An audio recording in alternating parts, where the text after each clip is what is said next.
달빛 아래 사연 한수 채널 구독자 여러분, 오늘도 시청해주셔서 감사합니다. 행복하고 즐거운 시간 되시길 바라며 오늘의 사연 시작하겠습니다. 한겨울 최전방 사단야지 훈련장 한가운데에서 벌어진 일이었습니다. 영하 15도 아래로 기온이 떨어진 밤, 하늘에서는 눈이 사선으로 쏟아지고 있었죠. 얼어붙은 흙 위에 병사들이 완전 무장 상태로 엎드려 있습니다. 40kg이 넘는 군장을 짊어진 채 얼음장 같은 땅에 배를 대고 누워있는 모습이었어요. 숨을 쉴 때마다 입김이 흰 연기처럼 터져나오고 눈썹과 속눈썹에는 하얀 서리가 하나둘씩 맺혀가고 있었습니다. 한지우 이등병, 숨쉬지 말고 엎드려 뻗쳐 10번 더 해. 넘어지면 또다시 처음부터다, 알아들었나? 권도연 대령의 목소리가 스피커를 찢을 듯 터져나왔어요. 목줄처럼 조인 방한 목도리 아래로 붉게 상기된 얼굴과 차가운 눈빛이 번뜩였죠. 그의 입에서는 거친 욕설과 함께 하얀 김이 뿜어져 나왔습니다. 한지우 이등병은 이미 팔과 무릎이 얼음에 쓸려 피멍이 올라온 상태였어요. 손바닥은 얼음과 피가 섞인 채 얼어붙어 있고 숨은 가쁘게 몰아쉬어지고 있었습니다. 두 다리는 감각이 없어진 지 오래였죠. 몸을 지탱하려고 힘을 주면 줄수록 팔꿈치가 얼음 속으로 더 깊이 파고들었어요. 이병 한지우, 10번 더 하겠습니다. 지우가 이를 악물고 대답했습니다. 목소리는 떨렸지만 최대한 큰 소리를 내려고 애를 썼죠. 옆에 병사들은 눈썹도 까딱하지 못한 채 누워서 그 모습을 지켜보고 있었어요. 모두 알고 있었습니다. 저기서 한 번 더 쓰러지면 더 처참한 얼차려가 기다리고 있다는 것을 말이죠. 어떤 병사는 입술을 깨물며 고개를 돌렸고 어떤 병사는 주먹을 꽉 쥔 채 분노를 삼키고 있었습니다. 하지만 아무도 나서지 못했어요. 나섰다가는 자기도 똑같이 당할 테니까요. 잠시 뒤 훈련이 끝나고 병력들이 정리될 즈음이었습니다. 병사들은 비틀거리며 일어나 서로를 부축했고 한지우는 2명의 선임에게 겨우 끌려가듯 자리를 떠났죠. 조금 떨어진 참호 위쪽에 검은 패딩 점퍼에 검은 비니만 눌러쓴 여성이 눈밭에 조용히 서 있었습니다. 계급장은 일부러 떼어낸 듯 어디에도 보이지 않았어요. 목에 두른 목도리 사이로 차가운 입김만 새어나왔죠. 그 여자의 눈은 훈련장 전체를 훑고 있었습니다. 병사들의 움직임, 간부들의 지휘 위치, 통신선이 어떻게 뻗어 있는지, 실탄 사격선과의 거리는 얼마나 되는지까지 마치 머릿속에서 하나의 전장을 구성하듯 계산하는 눈빛이었어요. 오른손은 주머니 속 작은 수첩을 만지작거리고 있었고 왼손은 쌍안경을 들고 있었습니다. 숨소리조차 내지 않으려는 듯 얕고 고르게 호흡하고 있었죠. 그때 지휘 차량 쪽에서 웃음 섞인 목소리가 들려왔습니다. 야, 들었냐? 이번에 새로 오는 사단장 말이야. 아, 그 여자 별 둘짜리요? 최연소라나 뭐라나 하. 권도연이 담배를 물고 헛웃음을 흘렸죠. 담배 연기가 차가운 공기 속에서 느리게 흩어졌습니다. 위에서 꽂아준 낙하산이지 뭐. 서울에서 사진이나 찍다가 내려오는 거지. 전방 눈바람 한번 제대로 맞아봤겠냐. 솔직히 말해봐라. 여자 사단장이 여기까지 내려온다고 해서 이 사단 주인이 바뀌겠냐? 옆에 있던 중령들이 분위기를 살피며 쓴웃음을 따라쳤어요. 누군가는 고개를 끄덕였고 누군가는 애매하게 웃기만 했습니다. 권도연의 입꼬리가 더 비뚤어지며 올라갔습니다. 어차피 저런 낙하산년 하나 내려왔다고 군대가 달라지지 않는다. 진짜 주인은 누구냐? 우리처럼 이 바닥에서 피 뿌려가며 버틴 사람들이다. 알겠냐? 그는 담배를 땅에 던지며 발로 비벼 껐어요. 욕설 섞인 말이 눈보라 사이로 퍼져나갔습니다. 차량 안에 있던 운전병은 고개를 숙인 채 아무 말도 하지 못했죠. 차모 위에서 그 말을 전부 듣고 있던 검은 패딩의 여자, 그 여자의 눈빛이 그 순간 아주 잠깐 흔들렸습니다. 낙하산년? 하지만 입술은 단단히 다물려 있었어요. 눈동자만 조용히 병사들이 얼어붙은 자리와 한지우가 쓰러졌던 흔적을 번갈아 훑었습니다. 눈 위에는 피 묻은 자국이 아직 선명하게 남아 있었죠. 그녀는 천천히 눈을 감았다가 다시 떴어요. 그리고는 주머니에서 수첩을 꺼내 작은 글씨로 무언가를 적어 내려갔습니다. 훈련이 완전히 끝나고 차량들이 빠져나간 뒤 권도연은 혼자 지휘용 차량 옆에서 전화기를 꺼내 들었습니다. 주위에는 아무도 없었어요. 그는 주변을 한번 둘러보고는 목소리를 낮췄죠. 형님. 나 권도연입니다.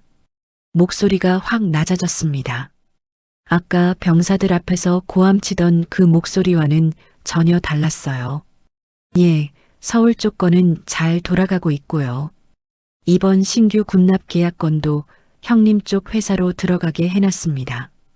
장군 하나 내려왔는데 그냥 낙하산입니다. 걱정 마십시오. 사단 안에 사람은 다 제 손 안에 있으니까요. 수화기 너머에서 저속한 웃음소리가 새어나왔습니다. 권도연의 얼굴에도 비굴한 웃음이 번졌죠. 예, 형님. 이번에 형님 아들 건도 육군 쪽 인사라인 통해서 알아보겠습니다. 대신 말씀드린 그 룸자리 다음 주에 좀 조용한 데로 마련해 주셔야 합니다. 그는 담배를 한 갭이 더 꺼내 물었어요. 통화가 끝나자 권도연은 한숨을 쉬며 담배를 깊게 빨아들였습니다. 눈보라 속에서 빨간 불빛이 잠깐 흔들렸죠. 멀리 차모 위에서 검은 패딩을 입은 여자가 조용히 돌아섰습니다. 그 순간 눈밭 위에 떨어진 핸드폰 불빛이 살짝 비쳤어요. 그녀는 마지막으로 훈련장을 한 번 더 둘러보고는 천천히 어둠 속으로 걸어 들어갔습니다. 발자국 소리조차 눈에 묻혀 들리지 않았죠. 그 여자가 바로 오늘 밤부로 이 사단 지휘권을 인수하는 유서진 소장이었습니다. 다음 날 아침 사단 본청 지휘통제실 앞 복도에는 긴장감이 감돌고 있었습니다. 이제 곧 새 사단장이 첫 출근을 한다는 소식 때문이었죠. 간부들은 정복을 단정히 갖춰 입고 복도에 줄을 서서 서성거리고 있었어요.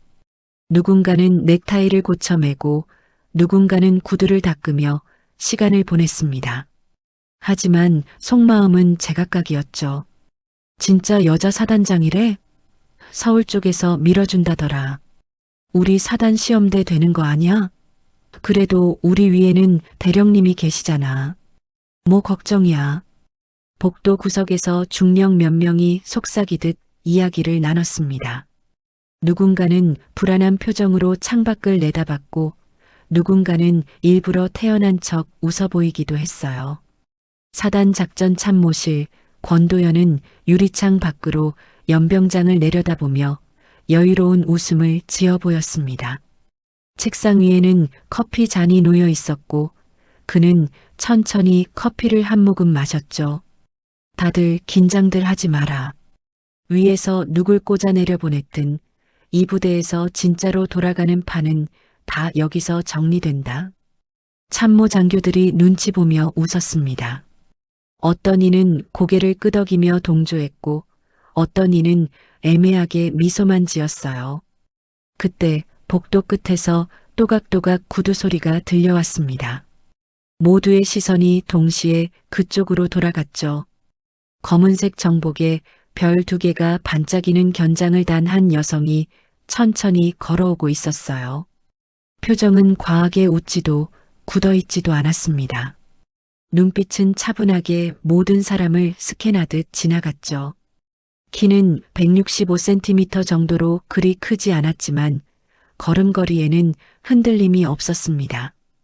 등은 곧게 펴져 있었고 어깨는 자연스럽게 펴져 있었어요. 유서진 소장님 입장하십니다. 누군가가 외쳤습니다. 간부들이 우르르 거수 경례를 붙였죠. 충성! 일제히 터져나오는 구호 소리가 복도를 가득 채웠습니다. 유서진은 짧게 답경례를 했어요. 다들 편히 계세요. 목소리는 의외로 낮고 담담했습니다. 그러나 어제 참호 위에서 훈련장을 내려다보던 바로 그 눈빛이었죠. 잠시 후 사단 주요 간부 회의가 열렸습니다. 회의실 중앙에 커다란 작전 지도가 펼쳐져 있었고 벽에는 최근 훈련 평가 결과와 사고 기록이 빼곡히 붙어 있었어요. 형광등 불빛 아래 숫자들과 그래프들이 선명하게 드러났습니다. 테이블 위에는 각종 보고서 파일들이 쌓여 있었고 간부들은 긴장한 표정으로 자리에 앉아 있었죠. 먼저 사단 상황 보고 부탁드립니다. 유서진이 간단히 인사만 하고 바로 본론으로 들어갔어요. 권도연이 자리에서 일어나 익숙한 손놀림으로 보고를 시작했습니다. 예, 사단 전체 전력 수준은 상급 이상을 유지하고 있고 특히 야간 행군과 혹한기 훈련은 육군 본부에서도 모범 사례로 그는 자신감 넘치는 목소리로 줄줄이 수치들을 읊어내렸죠. 간부들 중 몇몇은 고개를 끄덕이며 듣고 있었습니다. 유서진의 시선이 슬쩍 벽에 붙은 사고 기록표로 향했어요. 훈련 중 골절, 동상, 실신 사고 건수가 유달리 많았습니다. 그녀는 천천히 일어나 벽으로 다가갔죠. 손가락으로 표를 짚으며 하나하나 숫자를 확인했습니다. 권 대령님, 유서진이 중간에 말을 끊었어요. 보고 감사합니다만 이 사고 기록표를 보면 전방타 사단 대비 부상자 비율이 거의 2배에 가깝습니다. 이 부분은 어떻게 설명하시겠습니까? 회의실 공기가 잠깐 얼어붙었죠. 보통 새로운 사단장은 대충 인사하고 부대 자랑을 듣다가 자리를 마무리하는 게 관례였습니다. 그런데 처음부터 숫자와 기록을 짚고 들어가다니요. 권도연이 미세하게 눈썹을 찌푸렸어요. 전방 사단 특성상 어쩔 수 없는 부분이 있습니다. 실전을 대비하려면 어느 정도 강도 높은 훈련은 불가피합니다. 책상에서만 군 생활을 하면 잘 와닿지 않을 수도 있습니다만 회의실 구석 어딘가에서 누군가 숨을 들이마시는 소리가 들렸습니다. 사단장에게 하는 말이라고 보기 어려운 거의 도발에 가까운 뉘앙스였죠. 유서진은 잠깐 미소를 지었습니다. 표정은 부드러웠지만 눈빛만은 전혀 웃지 않았어요. 책상에서만 군 생활을 한 적은 별로 없습니다. 조용히 말한 뒤 대형 지도를 앞으로 가져오라고 했죠. 어제 야간 훈련 기록, 여기 있지요? 작전장교가 고개를 끄덕이며 상황도를 펼쳤습니다. 이 위치에서 이쪽으로 병력을 이동시키셨더군요. 실탄 사격선과의 안전거리를 거의 붙여서 유서진이 손가락으로 선을 그었어요. 이 거리에서 한 발만 빗나가면 훈련이 아니라 사고로 사람을 잃게 됩니다. 훈련 강도와 병사의 생명 사이에서 우리는 반드시 생명 쪽으로 기울어야 합니다. 그녀의 목소리는 단호했습니다. 권도연이 씁쓸한 미소를 띄었죠. 사단장님, 현장은 보고서와 다릅니다. 실전을 치러본 사람이라면 때로는 위험을 감수해야 할 때도 있다는 걸 아실 텐데요. 회의실 다른 장교 하나가 머뭇거리며 중얼거렸습니다. 사단장님도 실전 경험이 많으시다고 들었습니다만 유서진이 그 장교를 향해 고개를 돌렸어요. 707 특임대에 있을 때 도시 한복판에서 인지를 구출하면서 배운 게 하나 있습니다. 회의실이 조용해졌습니다. 전투력은 살아 돌아온 병사가 만든다는 겁니다. 무덤에 누워있는 병사는 아무것도 못 만듭니다. 말이 끝나자 회의실은 적막해졌죠. 권도연은 입술을 깨물었습니다. 그러나 곧 비웃음을 숨기며 고개를 숙였어요. 예. 사단장님 방침 잘 알겠습니다. 하지만 마음속에서는 이미 생각이 굳어져 있었죠. 낙하산연이 어디까지 설치는지 한번 보자. 이 사단이 누구 판인지 곧 알게 될 거다. 회의가 끝나고 권도연은 작전 참모실로 돌아와 문을 쾅 닫았습니다. 그리고 다시 휴대폰을 꺼냈죠. 형님, 들으셨죠? 새 사단장건 말입니다. 목소리가 낮고 거칠어졌어요. 예, 여자고 특임대 어쩌고 하던데 솔직히 말해서 좀 거슬립니다. 사단 안에 손 좀 보려면 형님들 도움을 좀 받아야 할 것 같습니다. 서울 쪽 어두운 사무실 수화기 너머에서 낮고 굵은 웃음이 흘러나왔습니다. 야, 권 대령. 우리도 군 입구 좀 단단히 잡아야지. 이번에 군납 계약만 제대로 통과시키면 서쪽 라인 다 넣어주는 거다. 대신 입 다물 줄 아는 애들로만 주변을 채워놔라. 입 여는 놈들 있으면 우리 쪽에서 처리해 줄 테니까. 권도연의 눈에 음습한 빛이 스쳤습니다. 걱정 마십시오, 형님. 여기는 제 왕국입니다.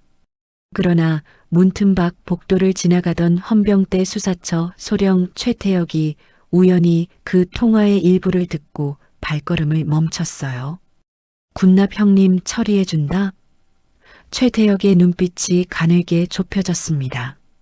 아직 퍼즐은 맞춰지지 않았지만 이 사단 뭔가 심상치 않다는 느낌만은 확실했죠. 며칠 뒤 사단 의무대였습니다. 창문 밖으로는 눈이 살짝 녹아 질척이는 흘길이 보였어요. 해가 중천에 떠 있었지만 바람은 여전히 차갑게 불어왔죠. 의무대 건물 안은 소독약 냄새가 은은하게 퍼져 있었습니다. 한지우 이등병은 팔에 깁스를 한 채 침대에 누워 있었어요.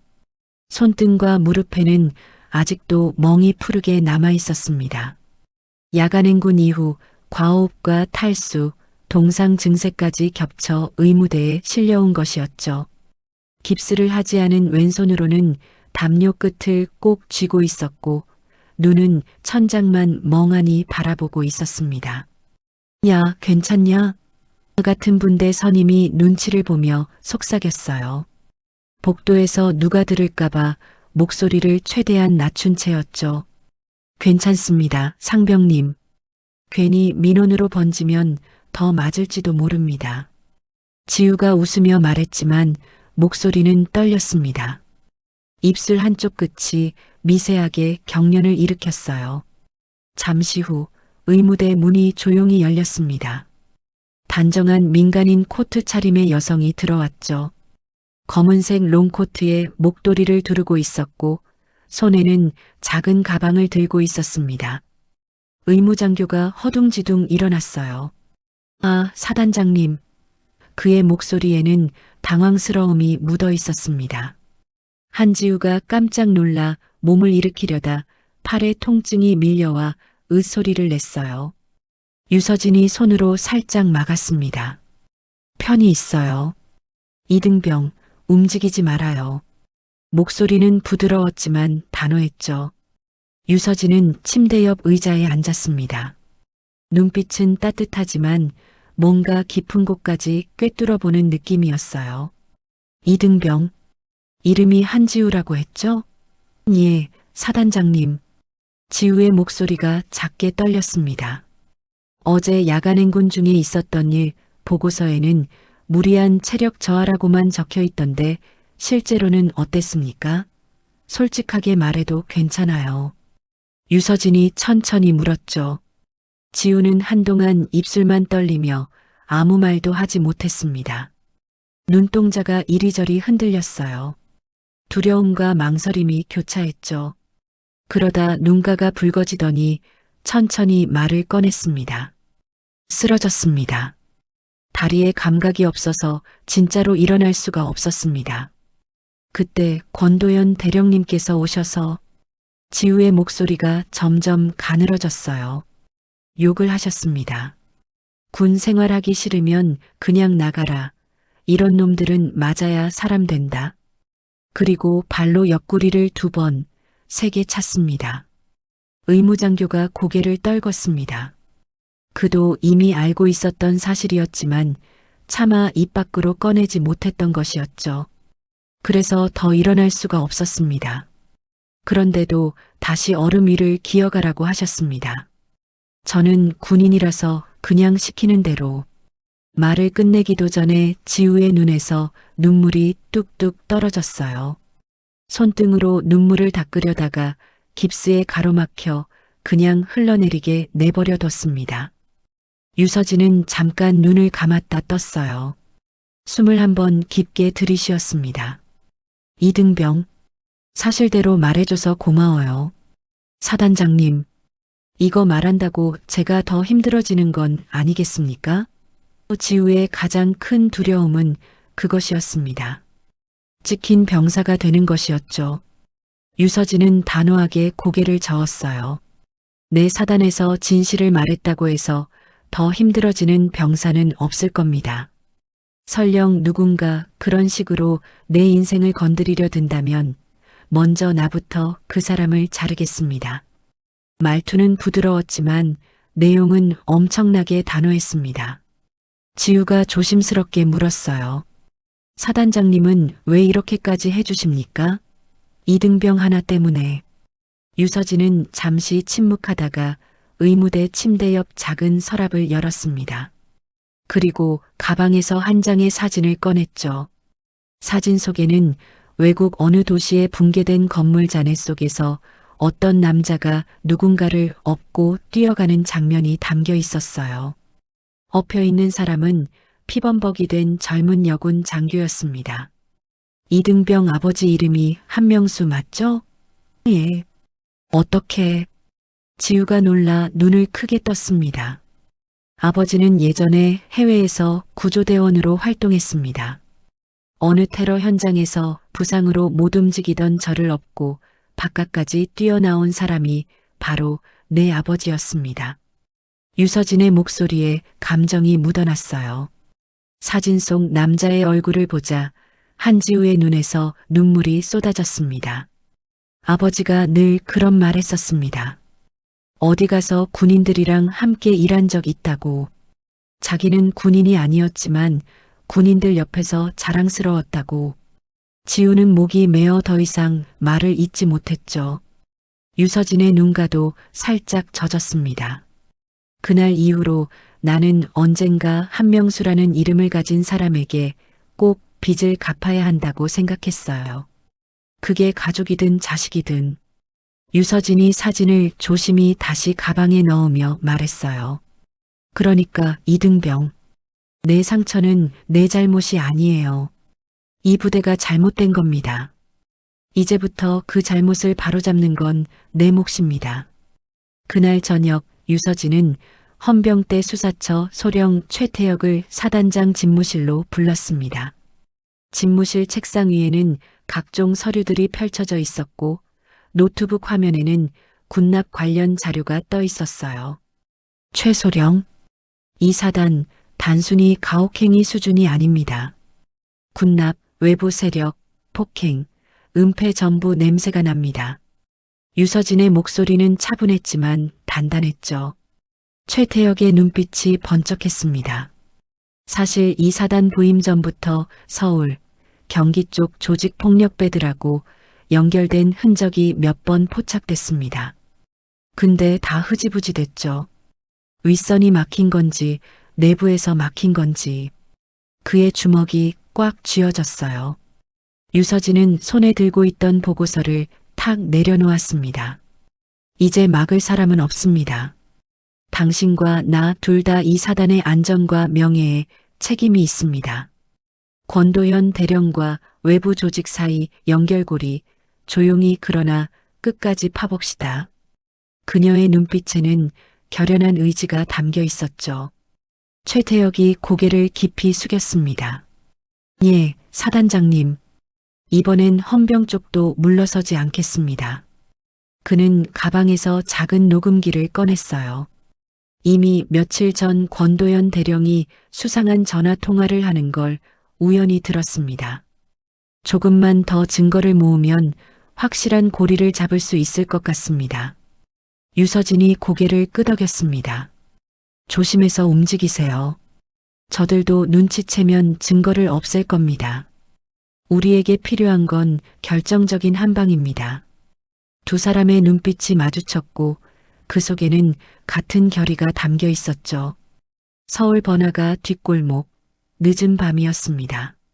형광등이 희미한 불빛을 뿜어내는 허름한 룸사롱 간판이 바람에 덜컹거렸어요. 간판 아래 프리미엄 라운지라는 글씨가 반쯤 꺼진 채 깜빡이고 있었죠. 골목 안쪽으로 들어가면 갈수록 공기는 더욱 침침해졌습니다. 지하로 내려가는 계단 끝 두툼한 양복을 입은 남자들이 몇 명 서 있었어요. 팔에는 문신이 살짝 삐져나와 있었고 눈빛은 날카로웠습니다. 담배 연기가 계단 위로 피어올랐고 누군가는 휴대폰을 보며 시간을 확인했죠. 그들 앞에 군 정복 차림이 아닌 검은 코트를 입은 남자 하나가 서 있었습니다. 권도연이었어요. 그는 주변을 한번 둘러보고는 계단을 내려갔습니다. 형님, 오랜만입니다. 권도연이 허리를 숙이며 인사했죠. 안쪽에서 걸어 나오는 중년 남자가 보였습니다. 넓은 어깨에 금목걸이, 손가락마다 번쩍이는 반지를 끼고 있었어요. 서울과 경기권을 꽉 쥔 조직의 중간 보스격 인물이었습니다. 야, 권 대령. 군복 안 입고 오니까 또 새롭네. 중년 남자가 비웃으며 술잔을 툭 건넸습니다. 안쪽 방에는 이미 술병들이 여러 개 비어 있었고 테이블 위에는 군 관련 자료로 보이는 서류 봉투가 몇 개 놓여 있었어요. 방 한쪽 벽에는 대형 텔레비전이 걸려 있었고 소파는 고급 가죽 재질이었습니다. 은은한 조명이 방 안을 감싸고 있었죠. 이번 군납건 형님 회사로 넘기겠습니다. 권도연이 낮은 목소리로 말했어요. 그는 술잔을 들어 한 모금 마셨습니다. 대신 단가 조금 올린 부분은 서로 모른 척 하시고 장군님들 모실 자리 형님들이 좀 챙겨주셔야 합니다. 그의 목소리에는 비굴함이 묻어 있었죠. 중년 남자가 눈을 가늘게 떴습니다. 장군님들 몇 명이나? 그는 담배를 재떨이에 툭 털어냈어요. 적어도 별셋, 별둘 합쳐서 서너 명 정도요. 형님들이 그분들만 확실하게 잡아두면 육군 라인에서 형님들 건드는 사람 없을 겁니다. 권도연이 비굴하게 웃으며 말했습니다. 조직 중간 보스의 입꼬리가 올라갔어요. 좋지. 대신 우리 애들 군 쪽 일 좀 봐줘야겠다. 입대해서 편한 데 배속해준다든지 문제 생겨도 좀 덮어준다든지. 그는 술병을 들어 권도연의 잔에 술을 따랐습니다. 권도연이 웃으며 잔을 받쳐들었죠. 서류상으로야 깨끗해야죠. 근데 서류 안에 안 들어가는 건 형님이랑 나 둘만 알면 되는 거 아닙니까? 권도연이 말했습니다. 둘이 잔을 부딪히는 순간 룸 한쪽 벽 장식장 위에 놓인 작은 카메라 렌즈에 불빛이 살짝 반사됐어요. 하지만 두 사람은 전혀 눈치채지 못했습니다. 멀리 맞은편 건물 옥상 검은 점퍼를 입은 남자 둘이 무전기를 붙잡고 엎드려 있었습니다. 차가운 시멘트 바닥에 배를 깔고 누워 있었죠. 최소령, 잘 잡힙니다. 음성도 녹음 다 되고요. 헌병 수사관이 속삭였습니다. 그의 손에는 방향성 마이크가 들려 있었어요. 최태혁이 망원 렌즈로 방안을 집중해서 바라봤습니다. 얼굴에는 긴장과 분노가 동시에 떠 있었어요. 확실한 증거가 필요하다. 군납 서류가 실제로 오고 가는 장면, 조직 쪽 인물이 먼저 군 쪽 인사를 요구하는 장면. 다 찍어두자. 그의 목소리는 낮았지만 단단했습니다. 잠시 후 방 안에서 대화가 더 노골적으로 흘러나왔어요. 이번에 너네 부대에 새로운 여자 사단장 말이야. 중년 보스가 말했습니다. 그는 술잔을 내려놓고 권도연을 똑바로 쳐다봤죠. 내가 들으니까 꽤 빡세다더라. 병사들 편들어준다고. 돈줄 막으면 우리도 곤란해져. 권도연의 얼굴빛이 어두워졌습니다. 걱정 마십시오. 그 낙하산은 오래 못 버팁니다. 이미 사단 안에는 제 사람들로 꽉 차 있으니까요. 조금만 흔들어주면 위에서도 감정적인 지휘관이라고 보고 올라갈 겁니다. 그는 주먹을 꽉 쥐었어요. 최태혁의 손이 망원 렌즈를 쥔 채로 꼭 힘이 들어갔습니다. 이 인간, 병사들만 찌르더니 밖으로는 이런 짓까지. 그의 이빨이 마찰음을 냈죠. 옆에 있던 수사관도 분노를 참느라 숨을 거칠게 내쉬었습니다. 그러나 그 순간 옥상 반대편에서 누군가의 인기척이 느껴졌어요. 발소리가 점점 가까워졌습니다. 야, 뭐냐, 저 새끼들은. 낯선 남자 둘이 계단 위로 올라왔습니다. 서울 쪽 조직의 하부 행동대원이었어요. 그들의 손에는 쇠파이프가 들려 있었죠. 여기 옥상 출입 금지인데 니들은 뭐하는. 말이 끝나기도 전에 상대 남자의 손에 들린 쇠파이프가 번쩍 올라갔습니다. 쾅! 헌병 수사관 하나가 옆으로 나가떨어졌어요. 안경이 산산조각 나며 바닥에 흩어졌습니다. 최소령, 들켰습니다. 무전기에서 다급한 목소리가 나왔어요. 최태혁은 허리를 돌리며 몸을 낮췄습니다. 쇠파이프가 바람을 가르며 지나갔죠. 그는 재빨리 상대의 손목을 붙잡고 몸을 비틀었습니다. 조직 애들이 왜 여기? 최태혁이 이를 악물고 주먹을 꽉 쥐었어요. 짧은 몸싸움이 이어졌습니다. 헌병 수사관 하나가 안경을 깨먹고 이마가 찢어졌어요. 피가 눈썹을 타고 흘러내렸습니다. 최태혁은 간신히 상대 하나를 넘어뜨리고 소형 수갑으로 손목을 채웠죠. 철컥하는 소리가 옥상에 울렸습니다. 그러나 남은 한 명이 계단 쪽으로 달아나며 소리쳤어요. 형님, 위에 이상한 놈들 있어요. 그의 목소리가 골목 안으로 울려 퍼졌습니다. 최태혁은 숨을 몰아쉬며 헌병 수사관의 상태를 확인했어요. 괜찮냐? 지금 이 상황, 절대 윗선에 누가 흘리게 하지 마라. 우리가 여기 있다는 것만 들켜도 증거는 증거대로 날아가고 우리도 위험해진다. 아래층 룸에서는 소란이 일었습니다. 권도형과 중년 보스가 급히 자리에서 일어났죠. 뭐야, 무슨 일이야? 중년 보스가 부하들에게 소리쳤습니다. 테이블 위의 서류들을 급히 가방에 집어넣기 시작했어요. 권도연은 재빨리 코트를 입고 뒷문 쪽으로 움직였습니다. 옥상 위 최태혁과 수사관은 장비를 급히 챙기며 반대편 계단으로 내려가기 시작했어요.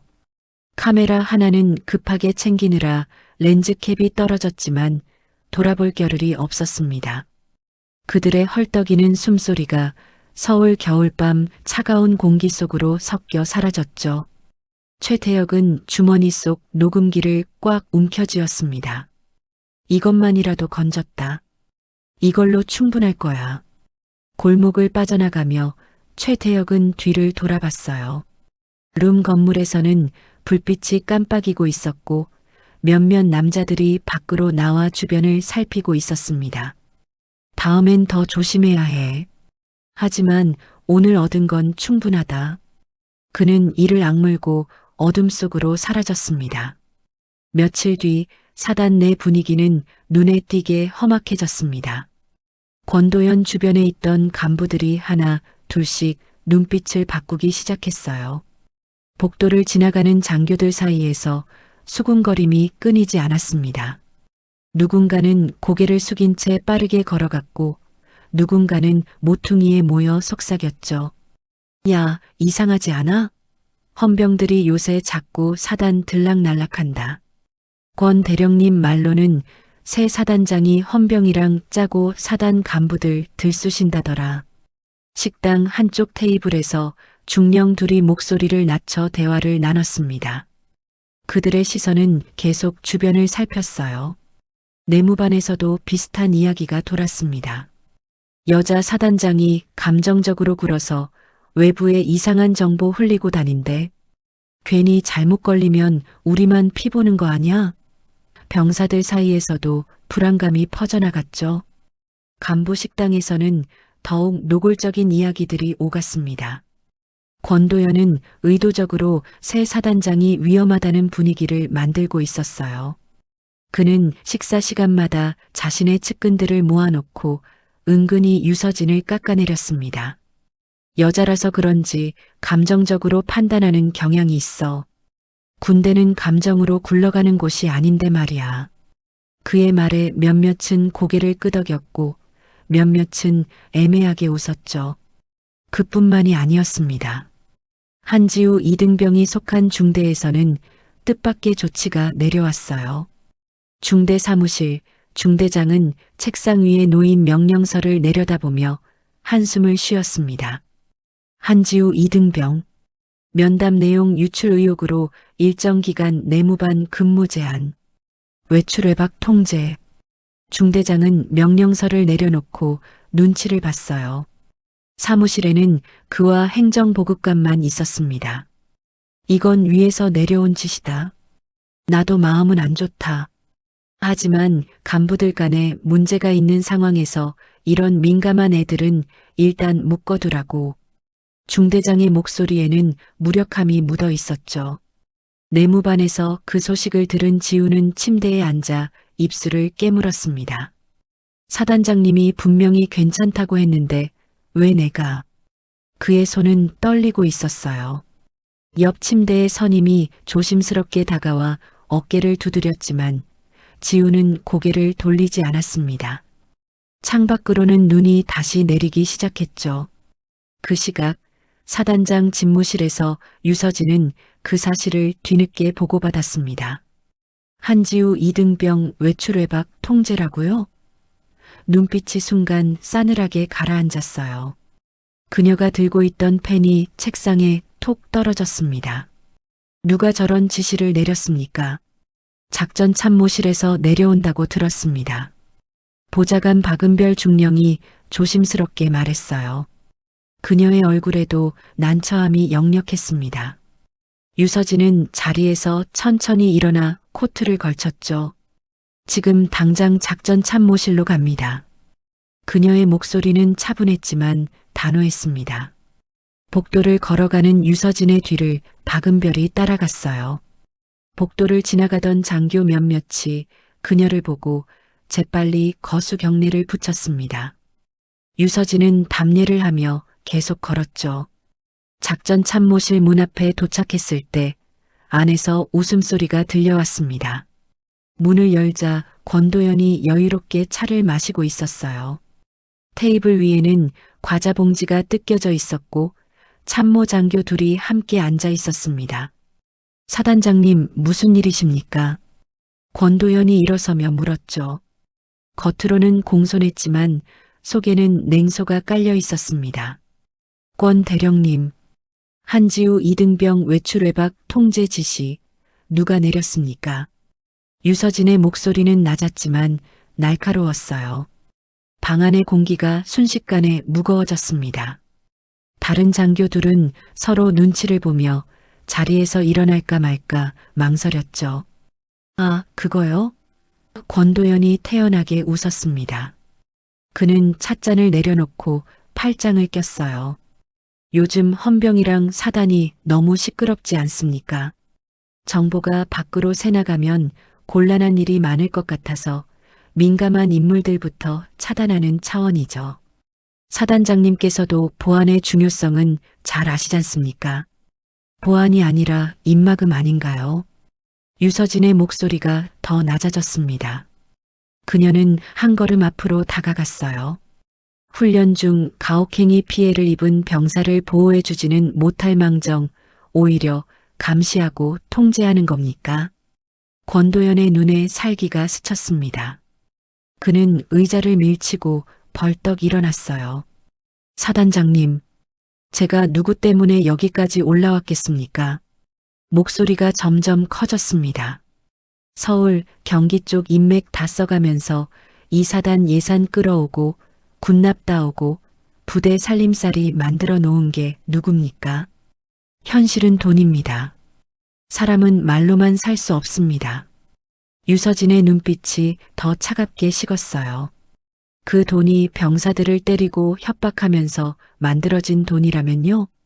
그녀의 목소리에는 분노가 담겨 있었지만 표정은 냉정했습니다. 권도연이 자기도 모르게 비웃음을 터뜨렸죠. 때리든 협박하든 결국 이 사단 돌아가게 만든 건 나라는 얘기죠. 사단장님이 부임하기 전까지 이 부대에서 누가 감히 나한테 대들었습니까? 그는 주먹으로 책상을 쾅 쳤습니다. 찻잔이 흔들리며 차가 조금 흘러나왔어요. 두 사람 사이 공기가 금빛 칼날처럼 팽팽해졌습니다. 다른 장교들은 숨도 제대로 쉬지 못한 채 상황을 지켜봤죠. 유서진은 잠시 침묵하다가 천천히 입을 열었어요. 권 대령님, 한지우 이등병 통제 조치 오늘 안으로 철회하십시오. 이건 명령입니다. 권도연이 코웃음을 쳤습니다. 사단장님 명령이라도 작전 보안에 관한 건 제 권한입니다. 철회할 수 없습니다. 두 사람은 서로를 노려보며 한치도 물러서지 않았죠. 그날 밤 사단 근처 조그만 동네 슈퍼였습니다. 한 중사의 부모가 운영하는 가게 유리가 산산조각 나 있었어요. 깨진 유리 조각들이 바닥에 흩어져 있었고 진열대의 물건들도 여기저기 쓰러져 있었습니다. 야, 가게 똑바로 하지. 군인 새끼들 뒤에서 이상한 소리 좀 하지 말고. 검은 점퍼를 입은 남자 둘이 깨진 유리 조각 위를 밟으며 웃었어요. 군인 아들 하나 있다고 우리까지 만만해 보이냐? 한 남자가 진열대를 발로 차며 물건들을 쏟아뜨렸습니다. 과자 봉지들과 라면, 상자들이 바닥에 우수수 쏟아졌죠. 가게 안에서 주인 노부부가 덜덜 떨며 휴대폰을 꺼내려 했습니다. 남자 하나가 재빨리 다가가 휴대폰을 잡았어요. 신고 한 번만 해봐. 아들 부대에서 어떤 꼴 나는지 두 눈으로 보게 해줄 테니까. 그의 목소리는 낮고 위협적이었습니다. 노부부는 두려움에 떨며 아무 말도 하지 못했죠. 이 모든 소식이 결국 유서진 귀에 들어왔습니다. 다음 날 아침 중사의 부모가 직접 사단으로 찾아왔던 것이었어요. 조직이 병사 가족까지 건드린다? 유서진은 밤늦게까지 집무실 불을 끄지 않았습니다. 책상 위에는 군납 서류, 비리 정황, 헌병 수사 기록, 그리고 깨진 가게 사진까지 함께 놓여 있었어요. 이제 단순히 부대 내부 문제가 아니네요. 박은별 중령이 말했습니다. 그녀는 피곤한 얼굴로 커피를 한 모금 마셨죠. 사단장님, 이 정도면 국방부에 공식 보고를 올리고 합수부대 차원에서 처리해야 하는 거 아닙니까? 유서진은 고개를 저으며 말했어요. 아직입니다. 증거가 더 필요합니다. 조폭과 군 내부 인사 간의 직접 거래, 군납 회계 조작, 그리고 병사 폭행이 모두 한 사람에게 연결된다는 걸 누가 봐도 부정 못하게 만들어야 합니다. 그녀는 사진들을 하나하나 들여다봤습니다. 유서진의 눈빛이 단단해졌어요. 그리고 그 모든 걸 모아 전 장병 앞에서 공개하겠습니다. 아무도 못 돌아가게. 그녀의 손이 책상을 꽉 쥐었습니다. 창밖으로는 새벽이 밝아오고 있었고 멀리서 기상 나팔 소리가 들려왔죠. 며칠 뒤 사단 종합전술훈련 평가 날이었습니다. 사단 전체 병력과 주요 간부들, 그리고 군단 사령부에서 파견 나온 참관단까지 모두 모였어요. 넓게 펼쳐진 산악 지형 곳곳에 눈이 얼어붙어 있었고 진지와 참호, 모해적 진지가 어지럽게 설치되어 있었습니다. 아침 햇살이 눈 위에 반짝이며 차갑게 빛났죠. 지휘 언덕 위에는 각종 통신 장비와 작전 지도가 펼쳐져 있었어요. 참관단 장교들은 두꺼운 파카를 입고 쌍안경을 목에 걸고 있었습니다. 오늘 훈련 지휘는 권도연 대령에게 맡기겠습니다. 유서진이 담담하게 말했어요. 사단을 누구보다 잘 안다고 하셨으니 현장을 한번 보여주시죠. 잠시 주변 시선이 권도연에게 쏠렸습니다. 권도연은 자신만만한 표정을 숨기지 않았어요. 그는 장갑을 끼며 웃었습니다. 예, 사단장님. 실전 같은 훈련 보여드리겠습니다. 그의 목소리에는 자신감이 넘쳤죠. 훈련이 시작됐습니다. 각 중대, 소대가 지휘를 받고 산을 타고 올랐어요. 무전기에서는 끊임없이 명령이 오갔습니다. 좌측 돌격조, 더 전진해. 엄폐고 뭐고, 적 코앞까지 붙어야 한다. 권도연의 목소리가 무전망을 타고 퍼져나갔죠. 병사들은 가파른 경사를 기어오르며 숨을 헐떡였습니다. 지휘 언덕에서 상황을 보는 작전장교 하나가 중얼거렸어요. 저 방향으로 더 가면 실탄 사격선이랑 너무 가까운데. 그는 지도를 들여다보며 불안한 표정을 지었습니다. 권도연은 개의치 않았어요. 실전이면 겁먹고 뒤로 물러나는 놈들부터 먼저 죽는 거다. 오늘 겁먹는 놈들은 내일부터 다시 훈련시킬 거니까 알아서들 해라. 소대장들이 망설였습니다. 무전기를 붙잡고 서로 눈치를 봤죠. 대령님, 안전거리 때문에 조금 우회하는 게 좋지 않겠습니까? 명령 불복종이야? 실전에서 이런 고민하다가 다 죽는다. 권도연이 소리쳤습니다. 참관단 중 한 명이 미간을 찌푸리며 지도를 확인했어요. 지휘 언덕 조금 뒤 유서진은 침착하게 모든 움직임을 지켜보고 있었습니다. 지도 위에 표시된 실탄 사격선, 병사들이 이동하는 위치, 고저차, 사각지대를 동시에 계산했죠. 그녀의 손가락이 지도 위를 천천히 따라가며 경로를 그렸습니다. 눈빛은 한치의 흔들림도 없었어요. 한 소대가 급경사 내리막을 내려가며 실탄 사격선 쪽으로 너무 붙어 들어갔습니다. 병사들의 위치가 위험구역에 진입하기 시작했죠. 유서진의 눈이 순간 날카로워졌어요. 그 순간 유서진이 무전기를 낚아챘습니다. 지금부터 전 지휘권 사단장인 내가 인수한다. 전소대 즉시 속도 줄이고 실탄 사격선 기준 20m 후방으로 재배치. 무전망이 순간 조용해졌습니다.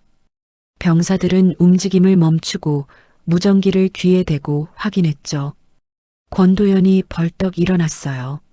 사단장님, 이건 단순 훈련입니다. 이 정도 위험도 감수 못하면 권 대령. 목소리가 한층 낮아졌습니다.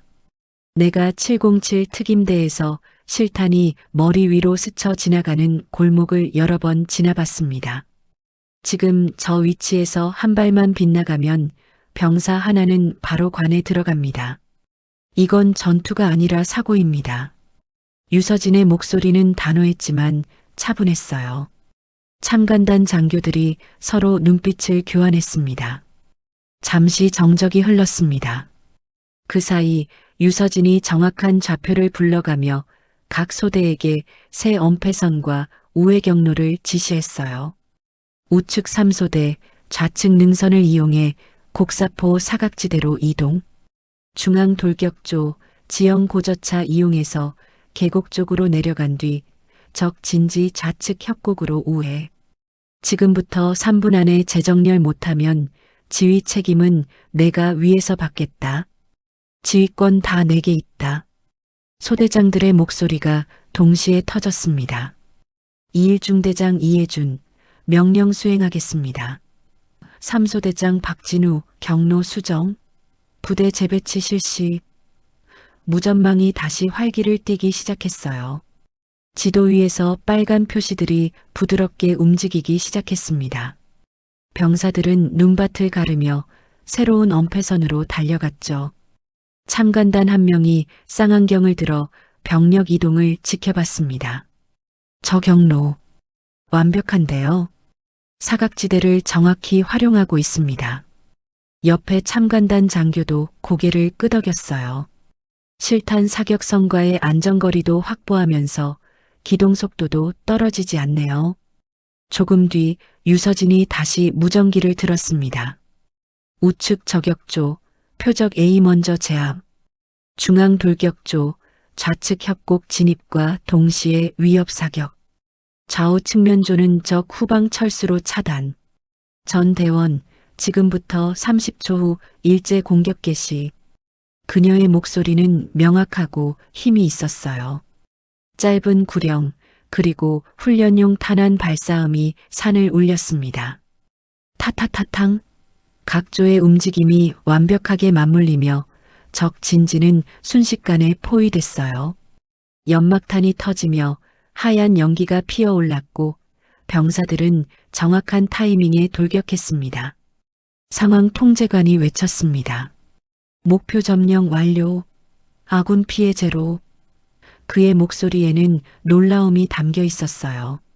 지휘 언덕 위에서 지켜보던 참관단 장교들이 저도 모르게 탄성을 터뜨렸습니다. 저 지휘, 완전히 실전급인데요. 교범이 아니라 현장 경험이 몸에 배어 있는 사람입니다. 병사들 사이에서도 웅성거림이 번졌어요. 와, 이게 진짜 전투지휘냐? 낙하산 아니라고 했지? 저건 그냥 전설인데. 땀을 흘리며 고지에 도착한 병사들의 얼굴에는 놀라움과 존경이 섞여 있었습니다. 훈련이 마무리된 뒤 유서진은 확성기를 잡았어요. 조금 전까지 여러분의 지휘권은 권도연 대령에게 있었습니다. 그 말에 주변이 조용해졌습니다. 병사들과 간부들 모두가 그녀를 바라봤죠. 대령님은 실탄 사격선과의 안전거리보다 훈련의 긴장감을 우선했습니다. 그 결과 지금 병사들이 서 있는 위치는 한 발만 빗나가도 전우가 죽을 수 있는 자리였습니다. 유서진이 손가락으로 고지도를 가리켰어요. 병사들의 표정이 굳어졌습니다. 반대로 방금 우리가 함께 수행한 경로는 위험은 줄이고 효율은 최대한 끌어올리는 경로입니다. 실전에서 어느 쪽 지휘관이 더 많은 병사를 집으로 돌려보낼 수 있을까요? 그녀의 목소리는 무겁고 진지했습니다. 병사들의 눈빛이 서서히 바뀌었어요. 누구나 알고 있었습니다. 자신들이 어디에 서 있었는지를 말이죠. 한 병사는 옆 전우의 어깨를 툭 쳤고 다른 병사는 고개를 끄덕이며 유서진을 바라봤습니다. 권도연은 주먹을 꽉 쥔 채 입술을 깨물고 있었어요. 이제 두 번째 훈련을 하겠습니다. 유서진의 목소리가 조금 더 낮아졌습니다. 지금부터 하는 훈련은 전술이 아니라 진실에 관한 훈련입니다. 연병장 전체가 숨을 죽였습니다. 바람만이 눈밭을 스치며 지나갔죠. 사단전 병력이 연병장에 집합했습니다. 간부들까지 모두 줄을 맞춰 서 있었고 정면에 간이 연단과 마이크, 대형 스크린이 설치되어 있었어요. 하늘은 맑았지만 공기는 차갑게 가라앉아 있었습니다. 병사들의 숨결이 하얗게 떠올랐고 누군가는 손을 호호 불며 추위를 견뎠죠. 유서진이 연단 위에 올랐습니다. 검은색 정복이 햇빛에 반짝였고 별 2개가 선명하게 빛났어요. 지금부터 말씀드리는 내용은 이 부대 모두가 꼭 알아야 하는 사실입니다. 그녀의 목소리가 확성기를 타고 연병장 전체로 퍼져나갔습니다. 병사들은 긴장한 표정으로 그녀를 바라봤죠. 유서진 옆에 최태혁 소령이 서서 작은 녹음기와 노트북을 준비했어요. 헌병 수사관 둘도 옆에 대기하고 있었습니다. 먼저 한 가지 목소리를 들려드리겠습니다. 헌병 수사관이 녹음기를 스피커에 연결했죠. 잠시 잡음이 들리더니 목소리가 흘러나오기 시작했습니다. 낙하산연 하나 내려왔다고 달라지는 거 있냐? 전방 눈바람도 제대로 못 맞아본 년이 사단장이라니. 어차피 이 부대 주인은 나다. 권도연의 목소리가 연병장을 가득 채웠어요. 병사들이 웅성거리기 시작했습니다. 저거 권 대령 목소리 아니냐? 서울 형님. 군남. 간부들도 서로 눈치를 보며 속삭였죠. 서울 형님들이랑만 관계 잘 유지하면 군납도, 인사도 다 내 손 안에 들어온다. 녹음이 계속 재생됐습니다. 병사들의 표정이 점점 굳어졌어요. 유서진이 말을 이었습니다. 방금 들으신 목소리는 이 사단 작전 참모 권도연 대령이 서울, 경기 쪽 조직폭력배와 통화하며 했던 발언입니다. 권도연의 얼굴이 새파랗게 질렸어요. 그는 자리에서 벌떡 일어났습니다. 사단장님, 저건 편집된 음성입니다. 누가 악의적으로. 목소리가 떨렸죠. 주변 간부들이 그를 바라봤지만 아무도 거들지 않았습니다. 유서진은 한쪽 손을 들어 말을 막았어요. 편집이 아닙니다. 날짜, 시간, 통화 기록, 그리고 서울에서의 대면 회동 녹화 영상까지 모두 확보해 두었습니다. 그녀가 손짓하자 스크린에 영상이 재생되기 시작했습니다. 서울 룸사롱 안 어두운 조명 아래 권도연과 조직 중간 보스가 마주 앉아 있었어요. 테이블 위로 군납 서류가 오가는 장면이 선명하게 찍혀 있었습니다. 술잔을 부딪히며 웃는 모습, 장군들 자리 마련을 이야기하는 장면까지 모두 담겨 있었죠. 병사들의 눈빛이 점점 싸늘해졌습니다. 이뿐만이 아닙니다. 유서진이 화면을 넘겼어요. 이어 화면에는 조폭들에게 습격당한 슈퍼마켓 사진이 떴습니다. 깨진 유리, 쏟아진 물건들, 겁에 질린 노부부의 모습이 적나라하게 드러났죠. 여기 우리 사단 중사 한 명의 부모님이 운영하는 가게입니다. 아들이 사단 내부 문제를 밖으로 알릴까봐 조직 쪽에서 미리 경고를 넣은 정황이 확인되었습니다. 병사들 사이에서 욕이 튀어나왔어요. 미친 거 아냐? 부모님까지 건드려? 이게 군대야, 조폭이야? 분노가 연병장을 뒤덮기 시작했습니다. 어떤 병사는 주먹을 꽉 쥐었고 어떤 병사는 이를 갈았죠. 유서진의 목소리가 더 낮아졌습니다. 이제 이 부대 안에서 무슨 일이 있었는지 당사자의 입으로 들어보겠습니다. 유서진은 한지우 이등병을 호명했어요. 이등병 한지우. 앞으로.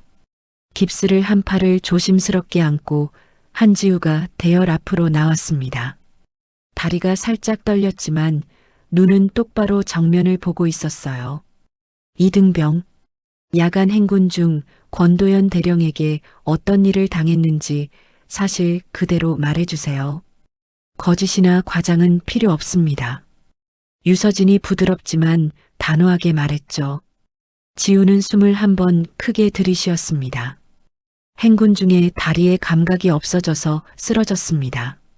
일어나려고 했지만 정말 몸이 말을 듣지 않았습니다. 주변이 조용해졌어요. 바람 소리만 스치듯 지나갔습니다. 그때 권도연 대령님께서 오셔서 군 생활하기 싫으면 나가라고 하셨습니다. 그리고 제 옆구리를 발로 3개 찼습니다. 2번, 3번. 지우의 목소리가 떨렸지만 이번에는 울음을 삼키며 끝까지 말했어요. 다시 얼음 위를 기어가라고 하셨습니다. 일어나지 못하자 맞아야 군인 된다고 말씀하셨습니다. 병사들 눈에 분노가 일제히 치솟았습니다. 이씨, 진짜였네. 간부들도 고개를 숙였고 몇몇은 눈을 감았어요. 권도연이 더는 참지 못하고 앞으로 나섰습니다. 이등병, 거짓말하지 마. 훈련 중에 그런 얘기 한 적 없다. 사단장님, 헌병이랑 짜고 이등병 하나 세워놓고 그의 목소리는 다급했고 떨렸죠. 거짓말인지 아닌지는 당신 입으로도 증명됐습니다. 권 대령. 유서진이 손을 들어 올리자 다른 녹음 파일이 재생됐어요. 맞아야 사람 된다니까. 쓰러지면 발로 차서라도 세워야지. 보고서는 대충 쓰고 사고 나면 밑에 애들 탓하면 돼. 목소리, 말투, 웃음까지 누가 들어도 권도연이었습니다. 이제 아무도 말을 잃지 않았어요. 분노와 혐오만이 연병장 위를 덮었습니다. 그때 머리 위에서 헬기 소리가 들려왔습니다. 두두두두두. 사단 상공으로 군용 헬기 한 대가 낮게 선회하더니 연병장 옆 공터에 착륙했어요. 강한 바람이 눈먼지를 일으키며 사방으로 퍼져나갔습니다. 차렷. 연병장 전체가 일제히 자세를 고쳤죠. 헬기에서 내리는 사람들이 보였습니다. 국방부 정책기획관 김태곤 중장과 몇 명의 고위 장성, 헌병사령부 관계자들이었어요. 그들의 정복에는 별들이 빛나고 있었고 표정은 엄숙했습니다. 김태곤 중장이 연단 옆으로 걸어왔죠. 유 소장, 보고받고 직접 와봤네. 김태곤이 유서진에게 짧게 인사했습니다. 그리고는 권도연을 향해 차갑게 말했어요. 권도연 대령, 자네 기억하나? 권도연이 어리둥절한 표정으로 쳐다봤습니다. 땀이 이마에 송골송골 맺혔죠. 몇 해 전 해외 파병 중이던 우리 부대에 군납 물자 문제가 생겼지. 그때 누가 뒤에서 조용히 물자 빼돌려 팔아먹었는지 우리는 그때는 끝까지 못 찾았어. 근데 알고 보니까 그때부터 자네 이름이 계속 문서에 걸리더군. 김태곤의 목소리는 단호했습니다.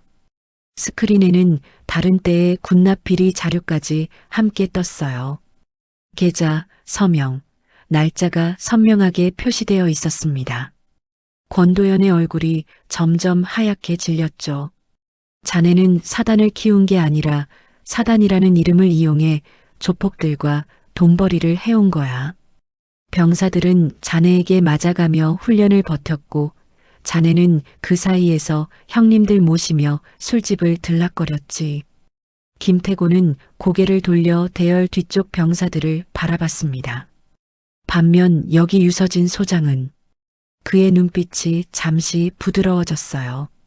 707 특임대에 있을 때 적도시 한복판에서 우리 장병 10몇 명을 살려낸 사람이다.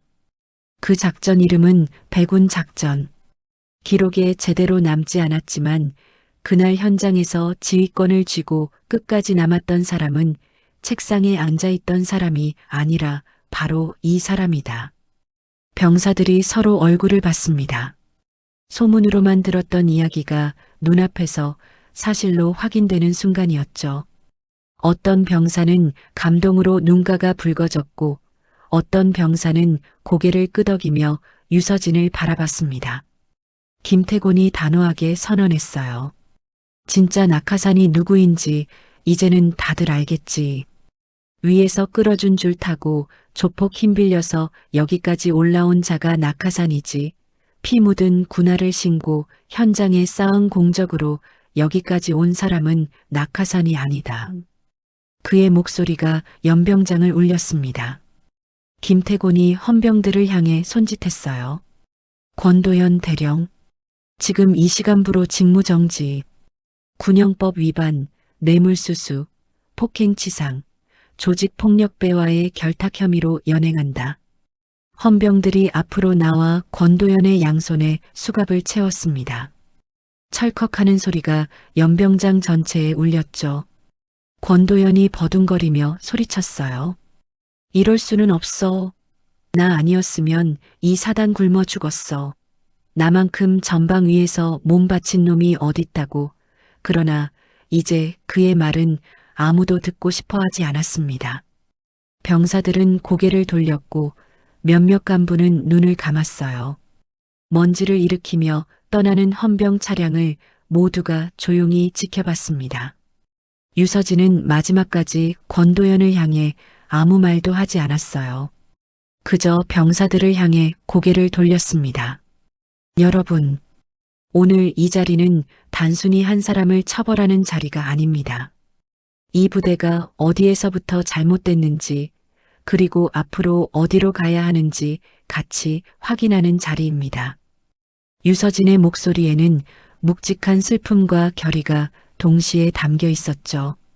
권도현 연행 이후 사단은 며칠 동안 큰 파도가 지나간 듯 혼란스러웠습니다. 복도를 오가는 간부들의 표정은 복잡했고 병사들은 무슨 말을 해야 할지 몰라 조심스럽게 움직였어요. 그러나 동시에 묵은 먼지가 한 번에 털려나간 느낌도 들었습니다. 공기가 조금씩 가벼워지는 것 같았죠. 유서진은 바로 가혹행위 전수조사, 군납계약 전면, 재검토, 조직과의 연계 가능성 있는 모든 루트를 끊는 작업을 시작했습니다. 집무실에서는 밤늦게까지 불이 꺼지지 않았어요. 책상 위에는 각종 보고서와 서류들이 산더미처럼 쌓여 있었고 유서진은 하나하나 꼼꼼히 검토했습니다. 교육과 훈련은 강하게 하되 폭력과 욕설, 협박은 전면 금지다. 특히 병사 가족을 위협하는 행위는 군인이라는 이름으로 용서할 수 없다. 사단 내부 게시판에 올라온 사단장 명의의 지시는 병사들 사이에서 조용한 회자거리가 됐습니다. 식당에서도 내무반에서도 그 이야기가 돌았죠. 야, 이게 말이 되냐? 우리가 꿈에서나 보던 군대인데 진짜로 바뀌는 거냐? 병사들의 목소리에는 희망과 의심이 섞여 있었어요. 너무 오랫동안 다른 방식을 경험해 왔기에 쉽게 믿기 어려웠던 것이죠. 하지만 시간이 지나며 변화는 실제로 일어나고 있었습니다. 얼마 뒤 사단장 집무실로 한지우 이등병이 다시 불려왔습니다. 지우는 이번에는 조금 덜 떨리는 발걸음으로 들어왔어요. 깁스는 아직 풀리지 않았지만 표정은 훨씬 밝아져 있었습니다. 들어오세요. 유서진은 창가에 서 있다가 지우를 보고 돌아섰어요. 이등병, 팔 상태는 좀 어떻습니까? 많이 좋아졌습니다. 사단장님. 이제 가벼운 훈련은 할 수 있습니다. 지우가 대답했습니다. 목소리에는 생기가 돌았죠. 다행이네요. 유서진은 책상 위에서 봉투 하나를 꺼냈어요. 이건 내 부모님 가게 유리문 수리비 영수증입니다. 그리고 부대 복지기금에서 지원하는 일부 금액도 같이 넣어두었습니다. 지우가 깜짝 놀라 손사래를 쳤습니다. 사단장님, 이건 너무... 그는 당황한 표정으로 봉투를 바라봤어요. 이건 호의가 아니라 사과입니다. 유서진의 표정이 진지해졌어요. 우리 군이, 우리 사단이 내 가족을 지켜야 하는 위치에 있으면서도 오히려 상처를 준 겁니다. 그러니 당연히 우리 군이 책임져야죠. 그녀의 눈빛에는 진심이 담겨 있었습니다. 지우의 눈가가 다시 붉어졌어요. 아버지가 살아계셨다면 오늘 사단장님께 꼭 한번 감사 인사드렸을 겁니다. 목소리가 떨렸습니다. 유서진이 살짝 웃었어요. 그 인사 내가 대신해줘도 됩니다. 지우는 자세를 고쳐 앉더니 온 힘을 다해 거수 경례를 붙였습니다. 한지우 이등병, 사단장님께 진심으로 감사드립니다. 그의 목소리는 떨렸지만 힘이 있었어요. 유서진도 똑같이 느리고 단단한 거수 경례를 돌려줬습니다. 앞으로 이 사단은 누가 뭐래도 병사들 편에 서 있을 겁니다. 누가 병사를 때리면 그 사람은 군인이 아니라 그저 폭력배일 뿐이라고 나는 믿습니다. 지우가 집무실을 나간 뒤 유서진은 창밖을 바라봤습니다. 연병장에서는 병사들이 훈련을 하고 있었어요. 구령 소리가 들려왔고 병사들의 움직임은 이전보다 활기차 보였습니다. 간부들도 예전처럼 고함을 지르거나 욕을 하지 않았죠. 며칠 뒤 저녁 점호 시간이었습니다. 연병장에 모인 병사들 앞에 유서진이 조용히 섰어요. 이번에는 누가 시켜서가 아니라 자발적으로 곳곳에서 거수 경례가 올라왔습니다. 충성, 반응은 예전처럼 형식적이지 않았어요. 눈빛이 달랐습니다. 입술이 굳게 다물려 있었고 가슴에는 이상한 뜨거움이 올라왔죠. 어느 병사는 옆 전우에게 속삭였습니다. 처음에는 진짜 낙하산인 줄 알았는데 우리가 착각했네. 낙하산이 아니라 우리가 매달릴 수 있는 줄 같은 느낌이야. 위에서부터 썩은 줄만 봤는데 처음으로 위에 있는 사람이 우릴 위해 싸워준 것 같아. 그들의 목소리에는 감사와 존경이 담겨 있었어요. 유서진은 병사들의 얼굴을 하나하나 바라봤습니다. 피곤한 눈, 거칠어진 손, 그러나 이제는 두려움 대신 조금은 믿음이 섞여 있는 표정들이었죠. 그녀는 천천히 입을 열었어요. 여러분, 우리는 함께 어려운 시간을 지나왔습니다. 하지만 그 시간이 우리를 더 강하게 만들었다고 믿습니다. 앞으로 이 사단은 진짜 군인들이 만드는 부대가 될 겁니다. 폭력이 아니라 신뢰로, 두려움이 아니라 존중으로 세워지는 부대 말입니다. 그녀의 목소리는 단호했지만 따뜻했어요. 병사들은 숨을 죽이고 그 말을 들었습니다. 여러분 한 명 한 명이 누군가의 아들이고 누군가의 형제입니다. 여러분의 가족이 여러분을 이 부대에 보낸 건 여러분이 다치라고가 아니라 성장하라고였습니다. 나는 그 믿음을 저버리지 않을 겁니다.